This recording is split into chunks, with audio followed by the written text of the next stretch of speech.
Hey, good afternoon, everybody. It's Charlie Bengel Jr., CEO of Remax Allegiance. Welcome to another edition of the Allegiance Way Show and the Daily Dose. My co-host, as always, is coaching extraordinaire Amy Lassen. Amy, always good to see you. Thank you. You too. We're talking CRM today, and I think it's going to be a great discussion. But first, I want to start with some wins and some stats. So going back just a week, 30 miles from the White House, 1,030 coming soon listings. Wow.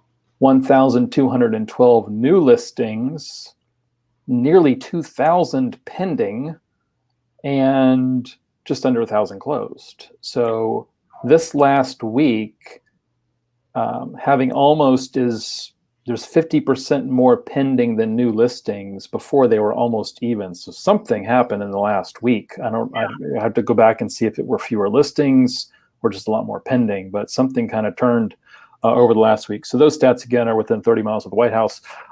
Mayor Muriel Bowser of the District of Columbia announced an hour, 90 minutes ago that the stay-at-home order is being lifted as of 12:01 a.m. on Friday.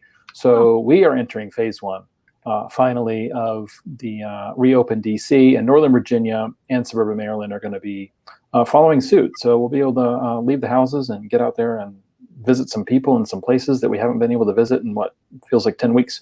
So getting back to the subject of the day, CRM, I don't think this is going to be a snooze. I think this is going to be I think this is a great topic today. How do you want to intro this? Where do you want to start? Well, I told you, Charlie, before we went live, I think I have the question, and you tell me. You do. This is the question. What if there was a program, and I'm reading what I wrote, that would keep track of all your contacts, transactions, communications, and tell you what to do every day for lead gen? What if that program exists? I think there'd be plenty of people Sign me up. Sign me up, right? Sign me up. Yeah. And then what happens? So you sign up for something like that, and then what is the first tripping hazard? Why does it fail?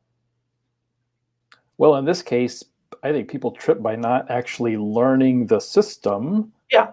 And then using it. Mm-hmm.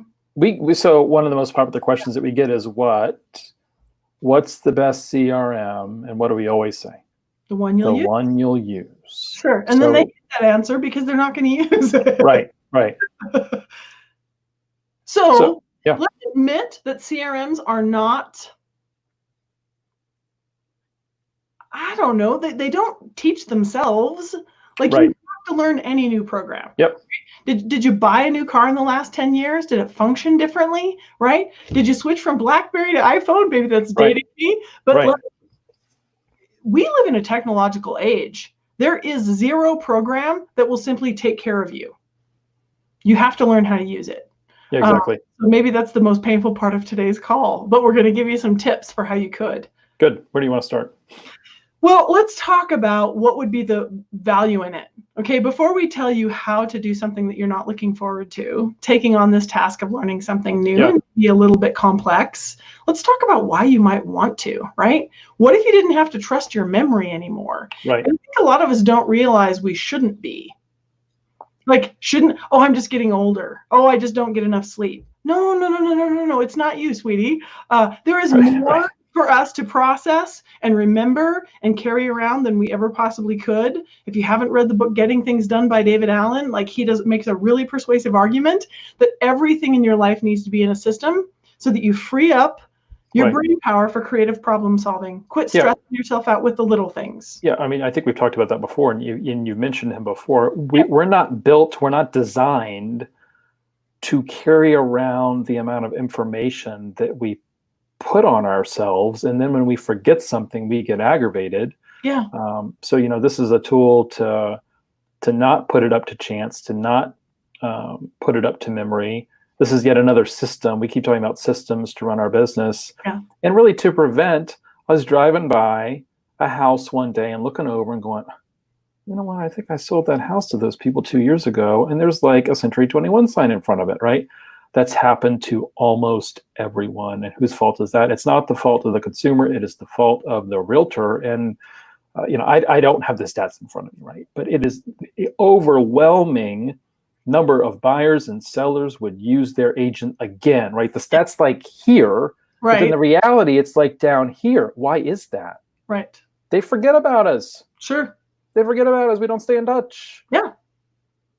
So if we did stay in touch, and let's, how many deals can I get, right? I mean, Right. is there a percentage of how many people should I be, getting from how many deals should I be getting from my CRM on a given year?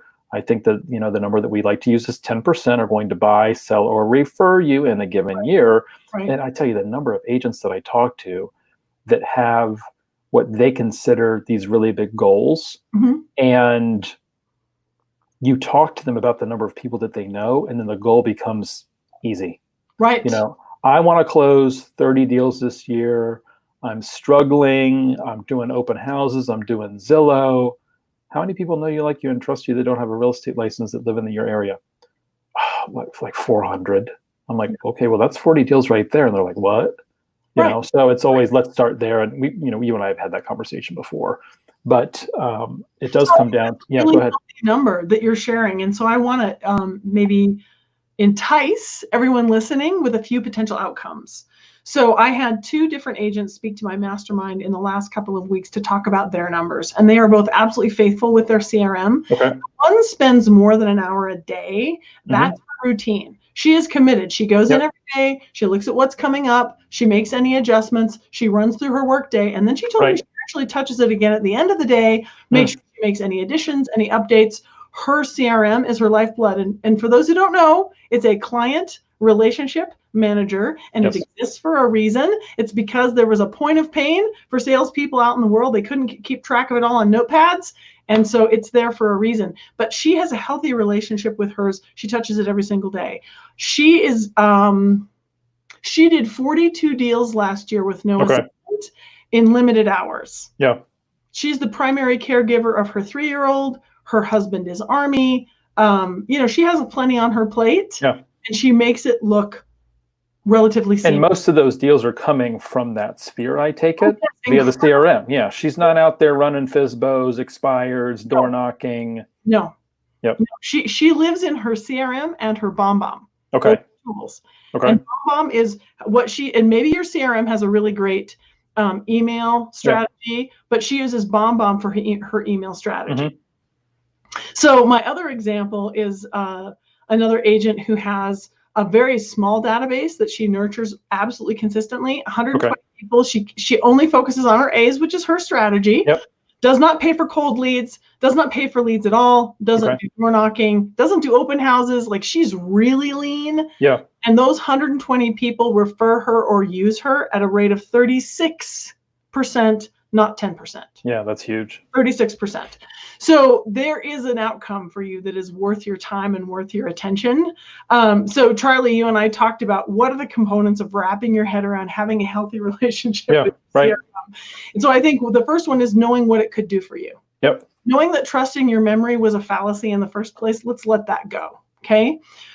So a lot of people resist what we're saying because it's just painful to have to learn, right? They thought that if they signed up, it would take care of itself, and no program will. Right. So it's learning and setting it up. Say that again. It's like it's learning and setting it up. It's like, I got to get my people into this thing. Yep. Yeah. Yes. And will that be easy? No. Will it feel like a waste of time? Sure. It isn't, though. It isn't. Right. So you do need to set it up, and you do need to take some training. So, whatever brokerage you're with, you may have a CRM provided to you. Charlie, you and I coach people from a lot of different brokerages. Yep. Some people don't like the brokerage. CRM was provided to them. Actually, let's just maybe take a tiny sidebar and talk about which CRM should you choose. And then let's backtrack into how can you engage with it better. The truth is, you should use the one that you're going to, you should choose the one that will work best for you, and maybe you don't know. So reach out to us, reach out to your broker, your coach, to get some ideas.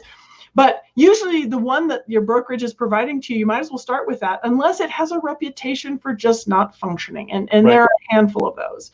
There are some really inexpensive ones. There are some wildly expensive ones. Yes. So I'm just going to call it a few names, if that's okay with you, Charlie. Yeah, go ahead. Yep. I know a lot of people who say, shouldn't I have Boomtown? And they do 30 deals a year, and they're a solopreneur. Okay. Boomtown is a really, really big tool. Yep. The baseline budget is $1,500 a month, and that does not include ad spend. So paying that much just for a client relationship manager when you don't have a lot of moving parts, you aren't paying for leads, and you don't have team members, I personally think that's too much. Yep.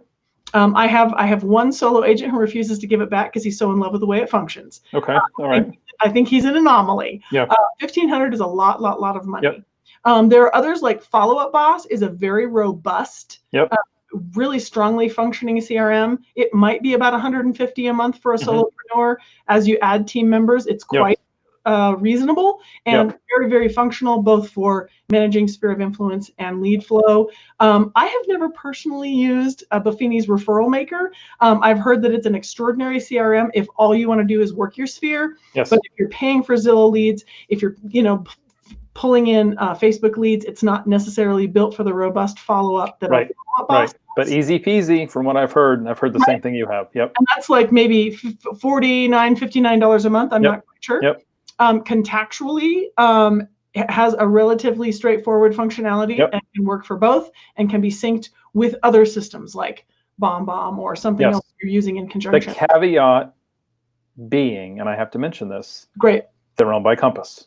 Sure. So you need to know that before you buy into it. A couple others, that I have. Do you have any experience with Realty Juggler? I always hear good things about that for its price. It is cheap. Sure, and I always do mention it because it's like $99 a year, right? Yeah. So I always say, if you're not overly committed to a really, really rich relationship with your CRM, you might as well use Realty Juggler because, absolutely functional for the price. And then Lion Desk would be the last one that I would mention from your group. Maybe another one, the Cadillac, with the Commissions Incs., the Boomtowns, Sierra. I keep hearing really good things about Sierra Interactive. But Sierra Interactive is not a CRM. It's an entire web platform. So you pay for the website and everything CRM is built in. $500 a month, though. Cheaper than Sync and Boomtown if you want that Cadillac version. That's a good point. And it comes with some online coaching that I hear is like over the top amazing, that I think right now is only $200 a month. And I have some clients that are using it and they're like, this is like a bargain for what they're charging right now. So those of you that are looking kind of for the Cadillac, for me, the basic, it needs to send you an email telling you what you need to do that day. Yep. And all the ones that we just mentioned, I believe, do that. And for me, that is the basic. I don't, we did not discuss Booge. I don't think Booge does that yet. And that is my problem with Booge. And, I think that that's something that they're working on, but, contactually sends you an email. This is what you need to do today, something like that. And it spits out tasks that you've assigned yourself. And it also spits out the names of people that you need to call based on the criteria that you entered them in as. So that to me is the bare minimum, right? That email that tells you what you need to do today. That way you're not searching around for who you need to call. Right. And I want to do a little bit of a commercial for Booge since you brought it up, Charlie. I'm glad that you did. Booge is, and what does it stand for? Be original. Or jealous. Or jealous. I think, Bougie. So Booge actually was a really successful product in its own right. Yes. You and I both had clients from other brokerage brands who had bought it on their own and were really happy with it. Remax bought the tool and it is now a proprietary tool of Remax, but it's still to some degree some of the, there's a Ruslam saying, be original or jealous. Some of the nuances, some of the components are still in development. So that's the only thing there. But really incredible things coming for those of you who are Remax agents. We'll keep you in the abreast as it goes over time. Yeah, I would be, if there are people that have been frustrated so far, I would not be so quick to poop on Booge because they were a huge tech provider for Leading RE, which is a quasi-franchise organization that was basically built to compete with Coldwell Banker. So a lot of the big independents that you've heard of that are in your markets used to have technology that was powered by Booge. Yes. And the same guys that were running it when Remax bought it are still running it. So it just takes a long time to scale up and get everything ready for 100,000 agents. Yes, right. So that's the story about Booge, and it is coming, and it should be. Those of you who are Remax agents and Remax Allegiance agents, because Ruslam's on the call, you have an incredible corporate trainer in-house who helps you with all the Remax tools. So that's good. Yep, appreciate the plug there. Yeah, but back to, so now we've told you what it is and how it functions, right? And if you still don't know how to choose, do some research, reach out to us. We're happy to help. But it really comes down to just do the tutorials. Budget some time. They probably have video tutorials or other online ways of walking you through it. You may feel impatient. take your Adderall, drink some tea, focus, slow your brain down and learn the steps. You will be so glad you did. And give yourself some time. Say, you know, I give myself 90 days to learn this, and then be patient with yourself. Yep. Most of us log in once and it's like, man, this is more irritating than I expected. I got a contract to write. Bounce. Yep. Right? So block out the time and know that the benefit is coming, but you absolutely need to learn to use it. Yeah, and a lot of these, they have, what, 2-week free trials. They all have demos. And the more sophisticated the CRM is, the harder it is to learn. But most agents are not doing mega online lead management that they need all of the bells and whistles for, like the Follow-Up Boss, the Lion Desk, the other ones that we've spoken about. Yeah. You just, you know, put your contacts in, decide who gets contacted how often, and that's going to spit out really what you need. It's that basic, and I think Referral Maker is just that, which is why I think people love the simplicity of it. Nancy Alert's asking, what CRM are you speaking about? We were talking about Booge, now we kind of pivoted and we're talking about all of them. Yeah. So if you're doing a demo, I wouldn't get sucked in to the bells and whistles that you may not need, and at the same time, I wouldn't get intimidated either, right? So maybe, you know, when you know, if you're doing a demo with a salesperson, just tell them, you know, what you need. If they don't ask, they should ask. But a lot of the demos are online, and like Follow-Up Boss, you get it free for 14 days or whatever. You can go in there and play around with that. And then if you want more time, I think they'll even give you a little bit more time to play with it. Well, and I would commit the time. Like, don't do the 2-week trial and then don't log in, or do it once. That doesn't do you any good. And I will just tell you right now, Follow-Up Boss is phenomenal. And so are Lion Desk. You know, I don't know if you and I could leave them with it. You know what? Truth bomb. You know, probably just, if you try Lion Desk or Follow-Up Boss, just do it. Just learn it. Either one of them will be really, really satisfying. You bounce and do a 2-week trial on everything, and at the end of the year you still don't have anything. Agreed. No, you know, you've wasted 6 months and you've left money on the table that you don't even know about. So I want to talk about, dig into today's topic, which is, should we? No, we covered the questions. What does a healthy relationship with your CRM look like? And I hope this is illuminating. All right. So first of all, every single contact you have is added. And plenty of them will just sync with, I have Google Contacts. That's where I save things in my phone. It syncs to my Gmail. It syncs to my Google Contacts. It syncs to my CRM. Okay? So I don't have to overthink that. Like, who did I meet today? It just shows up as a, how do you want to categorize this person? I see this in your CRM now. So whatever it takes, and getting you launched, it's probably starting with uploading a CSV file of all the ideally, right? You may have to do some edits. You may have to do some manual. Some of us, it's like, crap, I've been in the business 20 years and I have not even kept track of my own closed transactions. I get it that setting this thing up will feel like cleaning your garage, but guess what? It'll be so worth it. So all contacts added, all contacts organized and categorized. When you know who's a relatively cold lead, an A+ contact, or who's a past client, or whatever the tags are, and that's a whole other class, which we do offer. But organize, categorize. So if folks are confused about that, we discussed that on, I believe, the Sphere of Influence Marketing, which was early last week, right? So they can go back and watch the video. You went into quite a bit of detail about who's an A+, who's an A, who's a B, who's a C, right? So, you know, go back and review that. Yeah, absolutely. So that's how, you know, who gets the most touch, the high quality touches based on ABC. But the other tags would be past client, open house, you know, Zillow, you know, whatever. You really want to tag things so that the whole thing is sortable and searchable. Third, new contacts added over time. Just give yourself a quota.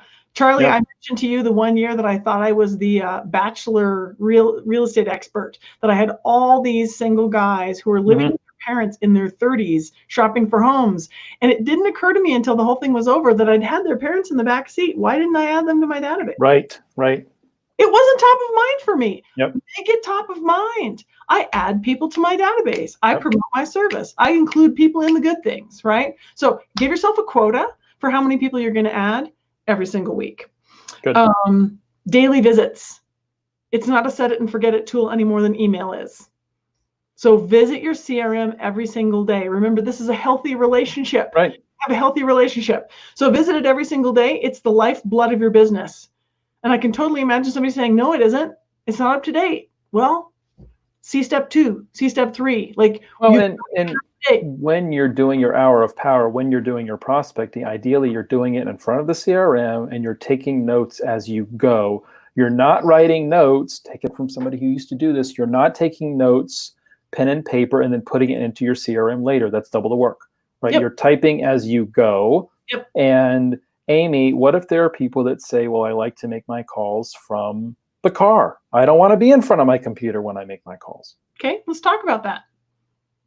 I would just say you've got to take notes, somehow pull over, type them into your CRM app. Almost all these CRMs that we mentioned, if not all of them, they all have an app, right?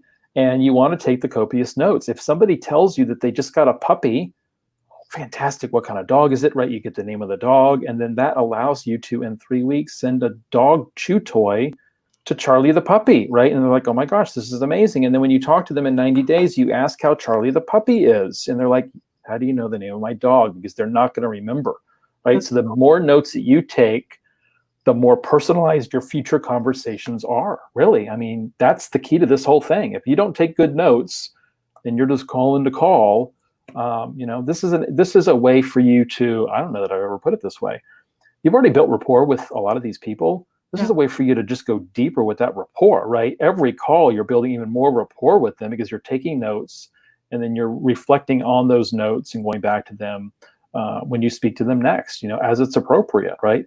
How are Susie and John doing since they've been homeschooled the last 2 months, right? You know the name of the kids, right? Or the kid that is graduating from high school and he doesn't get a graduation because you knew that he was going to be a senior this year, right? How's he holding up? He can't be with his friends. He can't walk on graduation. This is a big deal for people, right? So being able to ask these questions, I think, is just super valuable, and it makes the conversation's easy. It's not forced. It's not salesy, unless you want to make it salesy at the end by, asking for a referral. But the notes are just so important. They are. Yeah. But I want to speak to the whole I do it in my car. Okay.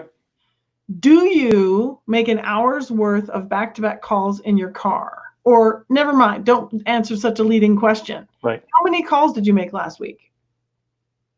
6. So I think we have a problem right there. So I think a healthy relationship with your CRM means sitting in front of it, looking at your notes, and faithfully making your calls and managing your lifeblood of your business. Around your calendar, yes, time blocked, etc. If you also make calls, and I know a really top producing agent who is an absolute machine. Yeah. He has 3 hours a day blocked out. He practices his script. I don't know how many years he's been using the same script and he still practices it. Cracks me up. Yeah. 3 hours a day of past clients, expireds, FISBOs, dialing for dollars, and then he almost plays roulette with his phone and just calls people for fun as he drives around. Comes to a traffic light, boom! But that's frosting. Right. That's not the power of power. And he probably makes a lot of money. Oh, yeah. Yeah. So I want to say, I hear you. Please carry a notebook. Please use the app. But don't say that's the only time I ever make calls is when I'm driving and I do 6 a week, because you're not going to hit your goals doing it that way. Right. Fair enough. And when someone calls you back, you just need to remember to put the notes into the CRM later, right? So I get that you're calling people, you're leaving messages, you're doing video text, the whole bit. You may not hear from everybody that you contact during your hour of power. They may call you back later, and that's okay. Just make the notes. Even in some cases, it may be some mental notes, right? I get that you may be in a position where, oh my God, they're calling me back. I have nothing to write with. It happens, right? Sure. This is an imperfect system. You just need to be disciplined to go back to the CRM, record the call in the notes. And if you don't need to talk to them again for 90 days, right? If they're a past client, you click enter and it's already categorized as past client and it'll remind you again in 90 days. Yeah. Or if it's something more pressing, you want to talk to them in 2 weeks, the CRM, you hit the 2-week button for that person and you're going to get an email, and the email that you get in 2 weeks will include that person. Yes. Right? So again, nothing's left to chance, nothing is left to memory.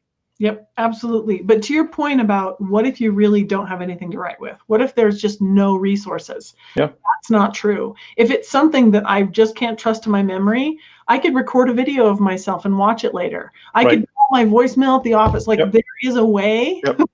Quit trusting your memory, because you all know that you've dropped balls because you were trusting your memory. Right. Yeah. And you continue throughout your day, and then the next day it's, oh my gosh, I was supposed to follow up with so-and-so. I didn't write it down. I didn't record it. I didn't email myself. So no, I agree. I don't want people to think that this is impossible, right? And I don't want people to think that, yeah, you guys are saying we're always in the office, and no, we're not. No. I get that you're on the go. I get Yep. you're showing homes. I get that you're between appointments, right? I get it. I get that people call you back at inopportune times, Yep. right? We all have the same problem. So, but I think that this relationship, this intimate relationship, I was joking yesterday, it does include sitting down with your CRM for that hour of power and Yes. being committed to that. Yes. Good. What else? I think that's the other thing is that have the dedicated time, whether it's daily or weekly, and maybe it's both, to do the cleanup, right? Yep. Don't let the sun go down on the notebook before you put it in, because now it's just, now you don't have a healthy relationship, right? Yeah. It's, you have to kiss before you go to bed. I don't know, maybe it was a silly analogy, but like, make sure you touch that CRM, make those simple little updates. You could do it on your phone. Most of them have great apps. Right. Me, I'm in love with my laptop, so I'm doing it on there. Yeah. But just set aside that time. Well, and in one quick example, I was you. When I became a Tom Ferry coach, I had a notebook, and I took all my notes in the notebook. Yep. And then that night, I was having to take all the notes and put them into Salesforce. We only get paid for coaching calls. No notes recorded, no pay. Well, if I was tired, what would happen? I wouldn't do it. So then at the end of the week, I'd have all these calls that I have to put notes into Salesforce. And then when they assigned us our own coaches, he's like, what the hell are you doing? Take the notebook and put it far away. Yes. Right? You need to learn to type your notes in the computer. So that's what I do now. I type, then I just copy, and I paste, and I'm done. And that call is generally recorded before I start the next one 5 minutes later. Yes. So I went from this heavy reliance on these notebooks, and it was like a noose around my neck, right? On a Friday, you've got to record dozens of calls in some cases, right? And it was very frustrating knowing that I had to do all this work. Well, I got serious about my CRM, in this case, taking notes in the CRM, and it saves a step. So those of you that are married to your pen and paper, I will challenge you. You want to keep your notebook on your desk, fine, but take the pen and put it outside the room so you can't write on that, right? And get used to literally typing in your computer. I never took a typing class. I hunt and peck. I can do it kind of quick, but I'm a terrible typist, and yet it works. Yeah. It does work, right? We're not court reporters, right, where we have to record every word of the conversation. Yeah. So that's my challenge to some of you that I know some of you watching are married to your pen and paper. Right. Yeah. And you can break that habit, because I was there. Right. And I've been through that rehab, and it's a much better life coming out of that habit. It's about habit, guys. If you're saying, yeah, that's all very well and good for you, but that's not me, it's just not you yet. Right. It's not you because you don't want it to be you. Let's be real. What does that mean? It's not you because you've not made the commitment to try it. Yeah. You've not made the commitment to literally put the notebook over there, right? And the pen over there. Yeah. I'll tell you, if you have nothing to write with, you will type the notes on your computer. Yeah. Because there's not an alternative. Yeah. So sometimes I, go back to my old self, and I slip, and I fall off the wagon. I want to grab that paper and pen. Sure. And I still take notes, paper and pen, but not for my calls, not for the stuff that I put in my CRM. I am disciplined around that. So last minute kind of closing thoughts, since I've hijacked your last 5 minutes. I want to stay right where we are, which is your mindset, because I was listening to Atomic Habits, and he was saying that your habits are born of what you believe of yourself. So when we talk about that's not me, that's well for you, all well and good for you guys, that's not me. He says, what if you were the type of agent who, fill in the blank? I'm the type of agent who, has days off. I'm the type of agent who grows my repeat referral business. I'm the type of agent who goes to sleep and doesn't stay awake all night with worry because I wasn't organized enough to be ahead of the problems that were coming. Right. So I'm not a huge fan of Dr. Phil, but that expression, how's that working for you? Like next time you say that's not me, that doesn't work for me. How is what you're doing working now? And I want to promise you that the agents who are thriving and crushing it are following routine systems that they have put in place over time. Yep. So trust us and just do it. Just Nike, do it. Get in there, give yourself the gift of a healthy relationship with your CRM. I like it. So if anybody needs help selecting their CRM, hit us up. But just, I think, again, Lion Boss, Follow-Up Boss, or Lion Desk are really good places to start. We have so many people, that use those. Tomorrow, the buyer process. Tomorrow and Friday, the number of people that I talk to and I say, talk to me about your buyer presentation. And there is a long, uncomfortable pause because one does not exist, right? Yeah. And the buyer process and presentation is shoot from the hip, right? Yeah. I answer questions as we go. I tell them about the process as we're in the car, right? So we're going to talk about all of this, and hopefully we're going to get it done in the next 2 days, because tomorrow is already Thursday. We want to wrap the week on Friday with that. So with that, I'm a minute late for my next one. I'm going to bounce. Good to see all of you. Good to see you, Amy, and I will see you tomorrow. Bye, everybody. Take care.